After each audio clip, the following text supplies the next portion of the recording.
Sorry guys, the last video got cut off before I could kind of give a little bit of closure. So we're going to continue where we left off. We left off on page 12 and we had just read the paragraph where it was talking about how the Cunninghams and Boo kind of got into a little bit of trouble.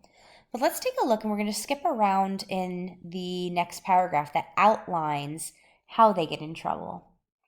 One night, in an excessive spurt of high spirits, the boys backed around the square in a borrowed Filliver, resisted arrest by Maycomb's ancient beadle, Mr. Connor, and locked him in the courthouse outhouse. The town decided something had to be done. Mr. Connor, specifically, said he knew who each and every one of them was, and he was bound and determined that they wouldn't get away from it. So the boys came before the probate judge on charges of disorderly conduct, disturbing the peace, assault, and battery, and using abusive, profane language in front of the presence of a hearing female. I'm going to skip down the page to where it talks about the punishment that the judge decided on. The judge decided to send the boys to the State Industrial School, where boys were sometimes sent for no reason other than to provide them with food and decent shelter. It was no prison, and it was no disgrace. Mr. Radley thought it was. If the judge released Arthur, Mr. Radley would see to it that Arthur gave no further trouble. Knowing that Mr. Radley's word was his bond, the judge was glad to do so. And a little further down in the next paragraph, the doors of the Radley house were closed on weekdays as well as Sundays, and Mr. Radley's boy was not seen again for 15 years. So I want you guys to take a minute and to think about this. Does Boo's punishment fit his crime? The answer is no. Boo was obviously doing some bad things, but he was being a kid, and kids make mistakes. And so all of the other boys actually ended up with a much better situation. They were sent to a school that ended up being really good for them, providing them with food and shelter. And the Cunninghams are actually part of the poor country folk, so that was actually an improvement for them. But Boo's existence was miserable, locked away for 15 years. So it's important to kind of see that his relationship with his father, there's definitely some signs of abuse going on. So he wasn't seen again for 15 years until he's in his 30s. And when he reappears in his 30s, it is for a very interesting reason. So let's all open up to page 13 to look at another quotation. So let's write down here that we're going to look at a quote. It's on page 13. So about halfway down the page. So Jem received most of his information from Miss Stephanie Crawford, a neighborhood scold, who said that she knew the whole thing. According to Miss Stephanie, Boo was sitting in the living room cutting up some items from the Maycomb Tribune to paste in his scrapbook. His father entered the room. As Mr. Radley passed by, Boo drove his scissors into his parents' leg, pulled them out, wiped them on his pants, and resumed his activities. So I want you guys to kind of really think about this. Obviously, this is a big problem. Boo stabs his dad. It's only in the leg. He survives. But there's a lot of implication behind this. So obviously, a person in their right state of mind would not necessarily stab another individual. So there's obviously some kind of mental health issues going on here with Boo. But think about it. Boo has not been seen for 15 years. The implication is specifically that there is some sort of abuse going on to kind of harm Boo enough mentally that he's unable to leave the house. And Atticus actually gives us some really good insight on this. So we're going to look at another quote, and I would like you guys to open up in your books to page 14. So this quotation on page 14 kind of gives us a little bit more insight here and helps us to understand this a little bit better. And it comes from Atticus, and Atticus really knows what he's talking about. Nobody knew what form of intimidation Mr. Radley employed to keep Boo out of sight, but Jem figured Mr. Radley kept him chained to the bed most of the time. Atticus said no, it wasn't that sort of thing, that there were other ways of making people into ghosts. So this Atticus quote is really important. There are other ways of making people into ghosts. I think this is something that we really need to think about.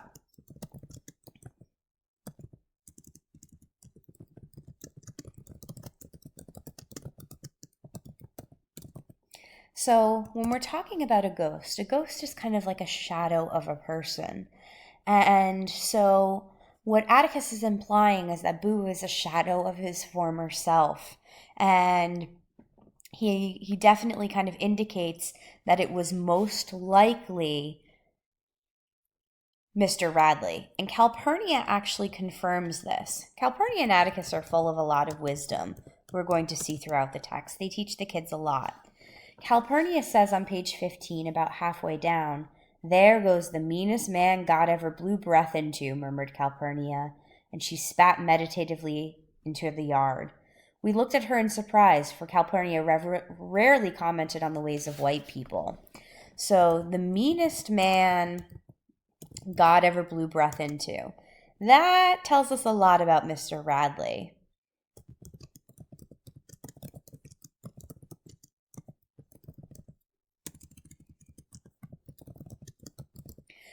So we can kind of get a full picture of Boo's reality, and Boo's reality is pretty terrible. However, the kids are too young to really fully understand Boo.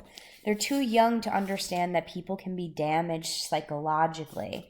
And so therefore, their view of Boo becomes very monstrous. And think about it. Boo, ghost. This is not a nickname that he had since childhood. This is a nickname that he develops here. So let's kind of take a look at a few quotes about the fiction of Boo Radley. I'm going to be skipping around a lot, and so we're going to really be looking at a bunch of different quotes. So let's look at a quote, and I'm going to make this a little bit bigger so everybody can see it. But the first quote I want to look at is actually all the way back on page 7. And this kind of sets us up with some information. Towards the bottom of the page, it says, "The Radley place was inhabited by an unknown entity, the mere description of whom was enough to make us behave for days on end." So we kind of have this idea that the kids see Boo as a monstrous figure, something to be afraid of. So I think we need to kind of mark this down.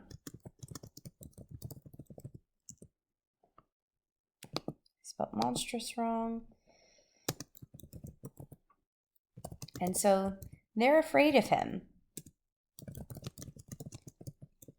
And we can understand as little kids, a guy, he stabs his own dad. They don't quite get it. They don't understand where these things come from. So the Radley house kind of takes on its own mysterious element. So we're going to move on to another quotation, and this is actually on page 16. And this gives us a little bit more of a sense of how the kids view him. So Boo as monster. Let's hear the description. So page 16, a little less than halfway through the page. Jem gave a reasonable description of Boo. Boo was about 6.5 feet tall, judging from his tracks. He dined on raw squirrels and any cats he could catch. That's why his hands were blood-stained.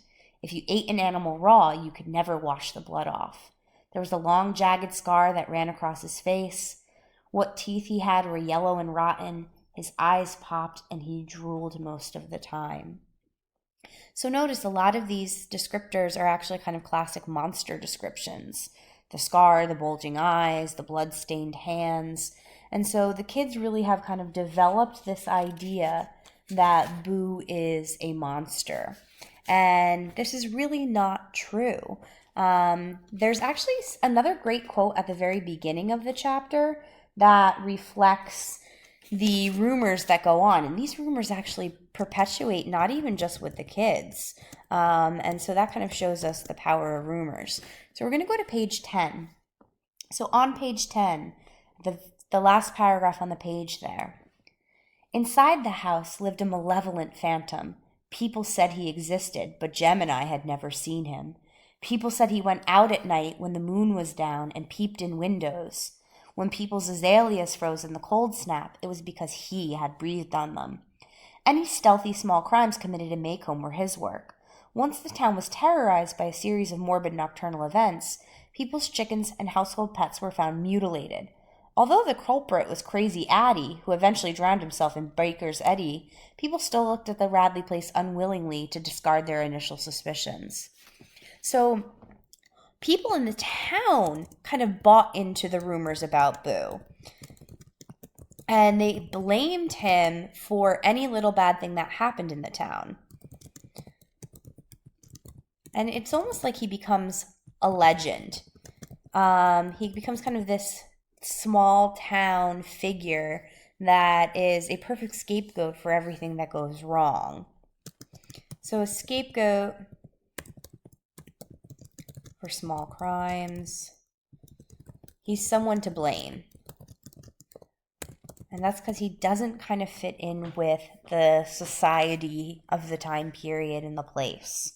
So this kind of brings us to the end of your notes. I'm actually going to make the screen a little bit bigger actually that didn't work. Let's see. Can I make it bigger at this point? No, I don't think I can make it bigger. I'm actually going to then move the screen a little bit to talk about your homework. So your homework is going to be that you're each going to be assigned a chapter. In part 1 of the novel, you guys will see that there's a lot of kind of interesting information that can stand alone on its own. Each of these chapters actually served as what we would call a vignette, a small standalone little scene. And each of these small scenes actually focuses on the concept of prejudice, kind of like how we outlined in your homework last night, where you had to find quotes that were examples of prejudice. So instead of reading the whole of chapter 1, I'm going to assign you guys chapters. So each person within the class is going to be assigned one of 5 chapters. I've already posted these handouts into your OneNote. So I'm actually going to use a couple of you as an example. So here I'm going to click on Alex's notebook. And notice in his To Kill a Mockingbird tab now that he's group 4 and he's going to read chapter 10. So tonight for homework, you guys are actually going to be reading, Alec is going to be reading chapter 10. Each of you guys is going to be reading a different chapter. So let's look at Aline. Aline's going to be looking at chapter 4. She's part of group 3. Here's her handout. She's going to read through the handout, take a look at the types of prejudice, and then put her quotes here. So this is kind of set up for everybody. Eliza's in group 5. She's going to be reading chapter 11. So the chapter that's listed on your handout is going to specifically be the chapter that you guys are assigned to do for homework. I'm also going to be posting these on my webpage, and please, if you have any questions about which chapter that you need to do, feel free to reach out and email me. Thanks, guys, for being my experiment. This was my first time ever doing a video like this. There are definitely some kinks I want to work out next time I try this. I feel like I probably wouldn't try this for this many notes. It's a little bit overwhelming. But it serves a nice purpose because I'm going to be absent. You guys get to still get the same notes that you normally would. Hopefully everything is pretty clear, but please, again, if you're confused, come see me. Make sure you check out which chapter you are reading, and you are only reading that chapter. The handout has a summary, so read the summary first. A description of the type of prejudice that you're going to find, so read that next, and then read through the book and find your quotes. Thanks, guys, and I will see you actually, I'm not going to see you until Wednesday. We drop Monday. I'm not going to be here on Tuesday, and so I will see you guys Wednesday, and we will start talking about our vignette chapters. Thanks, guys. Bye.